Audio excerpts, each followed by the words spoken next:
বুকের ভেতর অনেক জ্বর, বুক পেতেছি গুলি কর, শেখ হাসিনা তুই স্বৈরাচার, এই মুহূর্তে বাংলা চার। এসপি আমাদেরকে অ্যারেস্ট করতে আসে, আমরা তখন 70 থেকে 80 জন ছিলাম, প্রশাসনের ছিল প্রায় 300 থেকে 400 জন।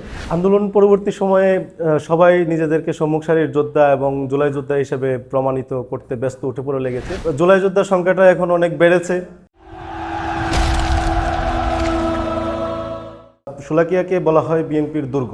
বিএনপির প্রত্যেকটা ফ্যামিলিতেই বিএনপির সাথে জড়িত লোকজন রয়েছে শোলাকিয়ায়।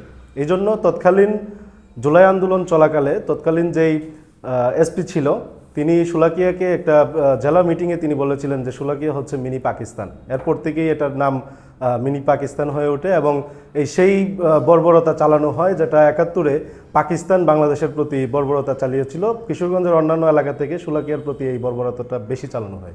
প্রথমে বলবো যে শোলাকিয়া মাঠ অনেক বড় মাঠ, এখানে অনেক এলাকা থেকে ছেলেপেলেরা খেলতে আসে, ছোট ছোট বাচ্চারা। তো ওইখান থেকে আমাদের চোখের সামনে ক্লাস 3-4-এ পড়া ছেলেদেরকেও পুলিশ উঠিয়ে নিয়ে যায় আমাদেরকে ধরতে না পেরে। তারপর শোলাকিয়া এলাকায় যারা ছাত্র দলের সাথে বা বিএনপির সাথে সরাসরি যুক্ত ছিল না, তাদের বাসাবাড়িতে গিয়েও হামলা চালায় তৎকালীন ফ্যাসিস্ট পুলিশ বাহিনী। এবং সেখানে ওইখানে গিয়ে পুরুষ ব্যক্তি না পেলে ওই বিছানায় পানি ঢেলে আসা বা দরজার তালা ভেঙে ফেলা, খিল ভেঙে ফেলা, এগুলো করা হতো তখন ওই তৎকালীন সময়। আমার জীবনের সবচেয়ে শ্রেষ্ঠতম অধ্যায় হচ্ছে জুলাই আগস্টের আন্দোলন। এর পূর্ববর্তী সময়েও ছাত্রদল থেকে আমি যখন ক্লাস 8-এ পড়ি তখন থেকেই ছাত্রদলের মিছিলে যাই। ফ্যাসিবাদ বিরোধী আন্দোলনের স্লোগান শেখ হাসিনা স্বৈরাচার, এই মুহূর্তে বাংলা চার, এই স্লোগানগুলো আমরা 2017-18 থেকেই দেওয়া শুরু করি, যেটার ফলশ্রুতিতে 2024-এ এটা পূর্ণতা পায়। আন্দোলনে যুক্ত হওয়ার বিষয়টি হচ্ছে, আন্দোলনে আমরা শুরু থেকেই যুক্ত ছিলাম।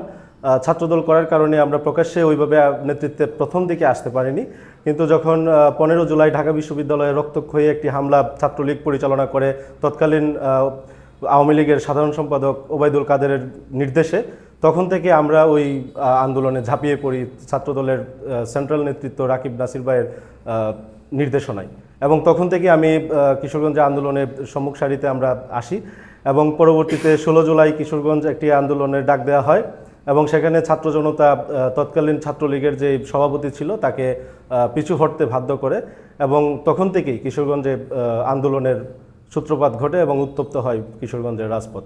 আমি স্লোগান দিতে পছন্দ করি, প্রথম থেকেই চেষ্টা করতাম। অনেক সময় সুযোগ হতো, অনেক সময় সুযোগ হতো না, কিন্তু জুলাই আগস্ট আন্দোলনের সময়ে যে পরিস্থিতিটা সৃষ্টি হয় ওইখানে স্লোগান দেওয়ার জন্য আমাকে অনেকেই উদ্বুদ্ধ করে। আমার তৎকালীন সময়ের ছাত্রদলের যে সভাপতি ছিল মারুফ আল মুস্তফা মারুফ ভাই, সহসভাপতি আমার রাজনৈতিক শিক্ষাগুরু যিনি ছাত্রদলের সহসভাপতি সায়েদ সুমন ভাই, তারপরে আরও যারা ছিল তারা আমাকে স্লোগান দিতে উদ্বুদ্ধ করতো এবং আমি সেখানে স্লোগান ধরতাম।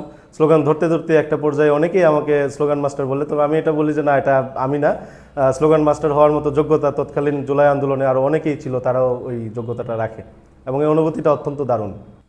দু একটা স্লোগান, সবচেয়ে যে স্লোগানটা আমাদেরকে অনেক বেশি উদ্বুদ্ধ করতো আন্দোলনে, সেটা হচ্ছে বুকের ভেতর অনেক জ্বর, বুক পেতেছি গুলি কর, শেখ হাসিনা তুই স্বৈরাচার, এই মুহূর্তে বাংলা চার, তোমার দেশ আমার দেশ, বাংলাদেশ বাংলাদেশ। এই স্লোগানগুলো আমরা সবসময় ব্যবহার করতাম।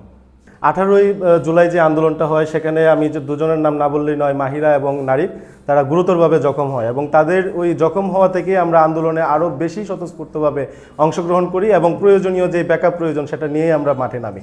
পরবর্তীতে 4 আগস্ট সর্বশেষ মারামারি হয়, যেটা 35 জুলাই কিশোরগঞ্জে, তখনই কিশোরগঞ্জ স্বৈরাচার মুক্ত হয়। 3 আগস্ট ছাত্র সমাবেশ করার পর আমরা পুরান থানায় একটি ছাত্র সমাবেশ করি এবং এইখানে ব্যাপক হারে ছাত্রদের অংশগ্রহণ হয়, যেটা প্রায় 5 থেকে 6 হাজার ছাড়াবে। এর পরবর্তীতে কিশোরগঞ্জের প্রশাসন এবং সন্ত্রাসী আওয়ামী লীগ ছাত্রলীগ বাহিনী আরও তৎপর হয়ে ওঠে।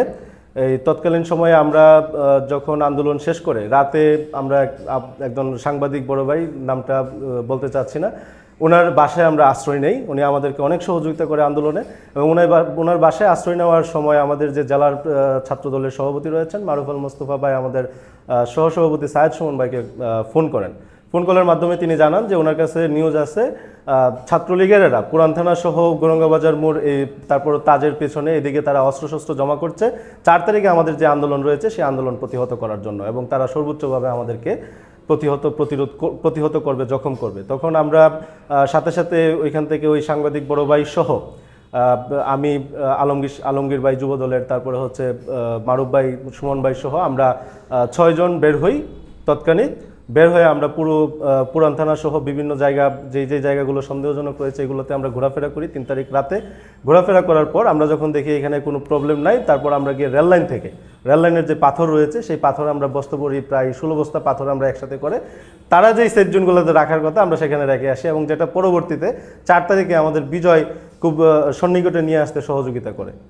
এবং রাতে 4 নং ওয়ার্ডের রুবেল ভাই সহ আমরা সবাই মিলে বাস টাস কেটে আমরা প্রস্তুতি নিয়ে রাখি যেন প্রতিহত করা যায় ছাত্রলীগকে।